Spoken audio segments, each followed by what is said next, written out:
السلام عليكم ورحمة الله وبركاته. كلانتي wanaagsan asxaabay meel kastood naga daawanaysaan ku soo dhawaada mar kale iyo mid ka mid ah barnaamijyada aan idinku talagalnay waa barnaamijkeena habeenimo axada isniin soo galayso taariikhduna waa 2 bisha Agoosto sanadka 2026 haddaba barnaamijka waxaanu ku soo qaadanaynaa asxaabay wararkii ugu waaweynaa ee soo kordhay intaynu kala maqnayn qodobada barnaamijkan idinku waayo waxaa ka mid ah xuutiyiinta oo la sheegay in la qorsheynayo 4 dhinac in weerar looga qaado iyadoo la isticmaalayo magaca xukuumadda Yemen ee Sacuudiga uu taageerada buuxda siiyo iyo caalamka. haddaba miyaa laga adkaan doonaa xuutiga mise way isdifaaci doonaan? wararkii ugu dambeeyay sheekadaas ayaanu barnaamijka ku faahfaahinaynaa. xildhibaanada baarlamaanka Mareykanka qaarkood oo si weyn uga niyad jabay dagaalka Iiraan kadib markii ay maqleen in Mareykanka uu gabaabsi ku tahay madaafiicdii uu wax isaga dhicin lahaa ee difaaca hawada. haddaba waxay codsanayaan in degdeg loo joojiyo dagaalkaas. dhanka kale Israa'iil oo weli sheegaysa in rajo laga qabo Trump inuu weerari doono Iiraan inkastoo Trump xalay uu ku dhawaaqay inuu joojiyay weerarkii ballaarnaa ee uu doonayay Iiraan inuu ku qaado. qodobadaas ayaynu caawa barnaamijkeena ku soo qaadanaynaa. dhammaantood waa warar soo kordhay intaynu kala maqnayn. kulanti wanaagsan asxaabay meel kastood naga daawanaysaan ku soo dhawaada mar kale iyo mid ka mid ah barnaamijyada aan idinku talagalnay waa barnaamijkeena habeenimo axada isniin soo galayso taariikhduna waa 2 Agoosto sanadka 2026. haddaba barnaamijkan waxaynu ku soo qaadanaynaa wararkii ugu waaweynaa ee xaaladda bariga dhexe oo aanu marka hore ku bilaabayno xuutiga oo iminka la qorsheynayo in weerar ballaaran lagu qaado oo 4 dhinac laga weeraro. weerarkan maxay tahay muhiimadiisu? waxa la hubeeyay toddobaadyadii la soo dhaafay diyaarado drones la siiyay, taangiye la siiyay, hub la soo siiyay, ciidan la yiraahdo ciidanka dawladda Yemen oo macnaha dawlad adduunku taageersan yahay oo xarunteedu cadan tahay oo dawladnimada Yemen loo aqoonsan yahay oo Sacuudigu aad u taageero iyo wadamadan kale ayaa hadda waxa leeyahay waxa la soo hubeynaya iyaga la soo dhaxmaraya si ciidamo lugta ah loogu soo weeraro xuuti Sacuudi Mareykan kulli duqeyn Israa'iil waxba waa uga qaadi waayeen. hadda marka waxa la degay khidad ah in dhulka la isticmaalo oo Yemeniyiin kale loo isticmaalo. sheekadu marka waxa la rabaa marka in meeshaas markan laga hujuumo dhowr jiho laga soo weeraro si marka xuutiga awoodiisa loo daciifiyo, khatarta uu xuutiga ku hayo baabal mandab meesha looga saaro. waxaa la yiri marka xalka kaliya oo xuuti looga adkaan karo waa kaasa la yiri Sacuudiga iyo xulafadiisu qorshahaasi soo dejiyeen in la taageero qolyaha Yemanta ee xuutiga ka soo horjeeda. laakiin meesha waxaa taala qolyahan Yemanta ah si kastoo loo taageero xuuti ma ka adkaan karaan? ma la isku dayay hadda ka hor in talaabo noocan oo kala la sameeyo? khaliijka oo dhan iyo Mareykan iyo kulli oo isla socda ayaa waxay rabeen xuutigu inay ka adkaadaan. waxay sameeyeen hub iyo wax walba ayay dhanka kala siiyeen, dhankii kala hubkii kala qaatay, iyagii yaa kala jabay, qaar Imaaraat raacay, qaar Sacuudi raacay, wixii hubkii meesha kala galay. xuutigiina wuu sii awoodiisu way sii fogaad u fiirsada. haddana waxaa leeyahay Yemantu dad maartay meeshii la rabo loo dirsan karo oo la isticmaali karo ma. xayawaanadu waxay kala leeyihiin xayawaan duurjoog ah iyo xayawaan dadka la nool ay kala leeyihiin. marka Yemantu dadka la nool ba noqdaana leey ninkan waa marqaamaya taqsiintiisa u taagan qorigiisu wataa meeshay ka qabatu tagaya. marka waxa leeyahay sidee lagu aamini karaa hubkan lagu daldalayo nimankan in iyagii si kala go'aan? nimanka laftirkoodu waa qabaa'il iyo kooxo la isu geegeeyo waa dawladda la leeyahay ciidankeeda hal mar ay kala furmaya. haddaba qaar badan oo Imaaraadka la socda inta soo galay saas ay kala guurayaan. marka waxa leeyahay hubkan la sii gelinayo maartay Yemen khatar badan oo keenaya. xuutigana warkooda waa soo koobeen calanka iiraan ay iska soo qaateen ayaga annaga iiraan iyo annaga waa isku mid aaneedhe macnaha waxa waaye haddii annaga culays aan dareenno jugta culus ee iiraan ah dhankaa loo soo leexinaa bas dowladdan yeman la leeyahay iyo sacuudi iyo abaaba alaabtaan hal maraa lala degaa kuwaan hal maraa meesha laga saaraa marka calankiyaaba la soo qaatay waxaa leeyahay annaga xuuti ha noo malaynin xuuti keligiisoo meel iska socdo jabhada manin yama waxaa nahay annaga iiraanaa nahay haddaba markaan idi tuso sheekadan oo warbixin la yaab leh uu ka qoray wargeyska la yidhaha asharqul awsad sharqul awsad waxay leedahay istinfaar xuu ku jiraa xuutiga macnaha wuxuu ku jiraa heegan sare ayuu ku jiraa xuutiga iyadoo laga baqayo weerar kaga yimaada dhanka xukuumadda iyadoo weerarkaasina uu noqon doono mid dhinacyo kala duwan ka yimaada oo macnaha xukuumadda yeman ayaa soo weerari doontaa leeyahay xuutiguna difaac ayuu ku jiraa xuutiga marka iyagu maba isdhibayaan calankaya iiraan ay soo qaateenba waa mudaharaadayaan waxay leeyihiin ninkii annaga keligeen noo malaynaya ha iska ilaaliyo jugta culusa ku xigta haddii annaga dowlado badan isugu kaana tagaan marka meeshaas maxaa laga fahmayaa fariin waaye calankaasaa wataa waa aniga qoladaasaanba ka tirsannahay ninkii noo malaynayo ciyaal yaryaroo jabhada iyo odayaal oo qoryo la ordaayo oo meeshaa jooga oo jabhada allay leh jabhad banihinay leeyihi annaga iiraanaa nahay macnaheeda awlaaddii iiraanaa nahay waa anag ciidan kasta soo hubay markay xaalka loo yaabo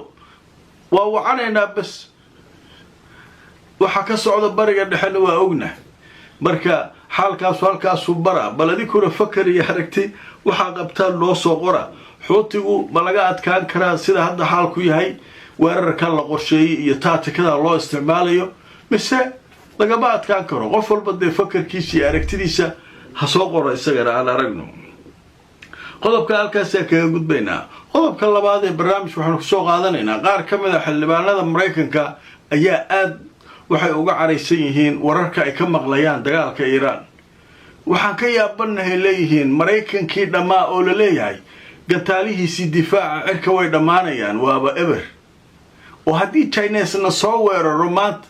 ama meel kale u weeraro waddanaan saaxiib nahay oo aan inaan difaacna rabno maxaan ku difaacaynaa war dagaalkan hanala ka joojiya dheen dagaalkan baas oo natiijana aan lahayn gantaalihiina naga dhameeyey ha la joojiyo sidee marka gantaalahan maxaa dhameeyaa la yidhi marka dad khubaraa la weydiiyey war maraykankan cabaada ay gantaalihii difaaca cirka iga gantaalaha dronis lagu dhameeyaa la yidhi dronis gantaalka maraykanka in la soo saaro waqti uu qaadanaa droniskan maalintii 200-300 waxbay soo saareen iiraan iyo ka badan lacag badanna ma joogaan daroonkaasoo soo ula dhacayay marna ula weynayay iiraan u difaalkii israa'iil u difaacayay halkan ku difaacayay bahladii ka dhammaadeen maraakiibtiisii laftirkeeda wixii saarnaa waa dhammaadeen marka hadda xildhibaanadii waxay leeyihin naga joojiya dagaalkan bilaa calaykum waxaan isku difaacnaba ma haysane sheekada waa soo badanay moogtahay barnaamijkii labaadna warqadii loo diray waa ogeydeen trump oo taliyaha taliska ciidamada maraykanka ee yurub barnaamijkaygii labaad barnaamij aada u xiiso badan oo ah dadka aan daawano ay daawan doonaan sheekada iyo waxaan idho kulli waa isfurfurayaan tabardariyaa meesha ka muuqata haddaba marka aan idi tuso mar kale nin xildhibaana oo ka tirsan xisbiga jamhuuriga ee talada waddanka maraykanka haya ayaa wuxuu sheegay inay aada uga walaacsan yihiin isaga iyo saaxiibadii weliba dhiigbaxa ka socda makhaasiinadii sawaariikhda difaaca cirka way sii dhammaanayaan meeshii makhaasiinadeeniiyo hubka ku jiray difaaca cirka waa dhammaanayaan ninkan wuxuu u warramay shabakada la yidhahdo fox news waana ninka madaxdu ah guddida istikhbaaraadka ama sirdoonka golaha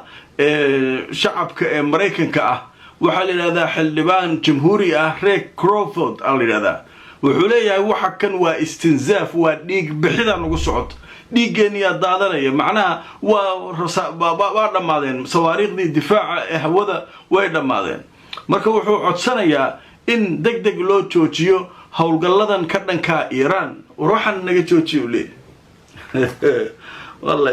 waa la isbaranaa layiri waa la isbaranaa layiri meeshaan iiraan waa la barta maraykan waa qayliyey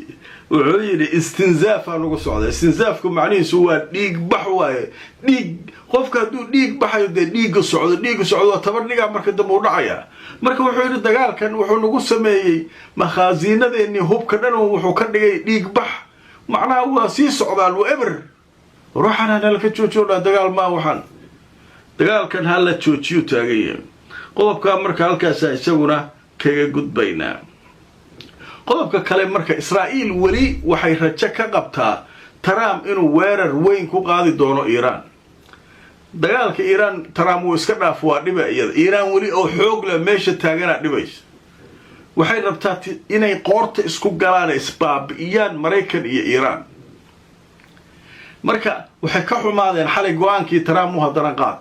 laakiin waxay leeyihiin annagu wali heegan Kenya ku jirnaa waa ognahay Trump waa isbedela bari asagoo weeraray idin tusina haddaba markaan idin tuso Al-Jazeera waxay leedahay wargeys Israa'iili ayaa wuxuu sheegay in Israa'iil ay wali xaalatu ta'ahub ku jirto xaaladii maartay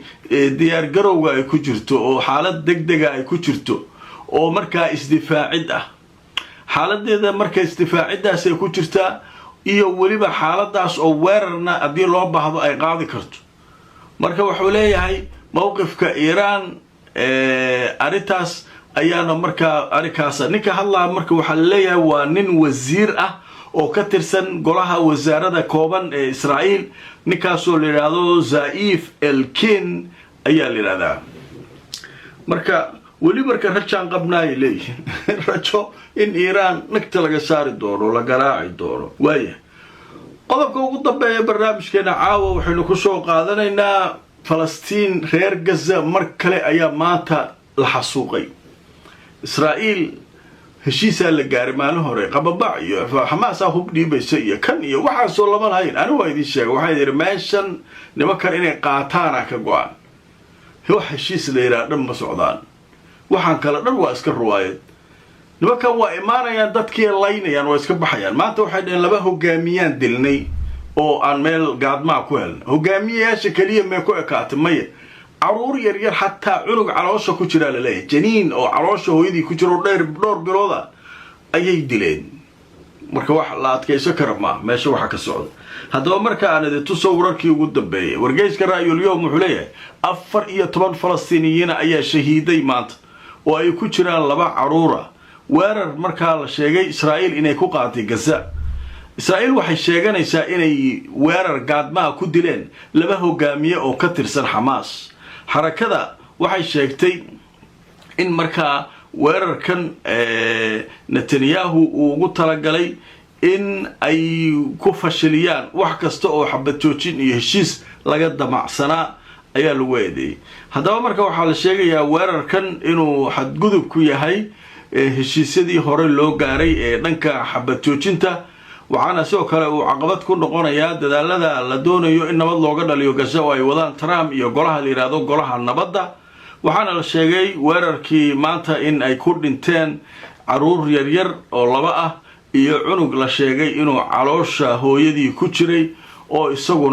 isaga iyo hooyadiiba la sheegay in weerarkaas ay ku dhinteen ilaahay ha u naxariisto intii dhimatay barnaamijkana qodobkaas ayaa ugu dambeeyay markale aanu ducayno dadka Falastiiniyiinta ee dhibaataysan in ilaahay dhibaatada iyo mushkiladda ay ku jiraan uu ka dulqaado dadka way imtixaanan yihiin wallahi dhibaata ku ahaysad marka ilaahay baa ka dulqaadi kara anagu ducaan la awoodna hal loo ducay barnaamijkii waa naga intaan markale kulmayno hadii Allah idmiyo barnaamijyo kale nabadgelyo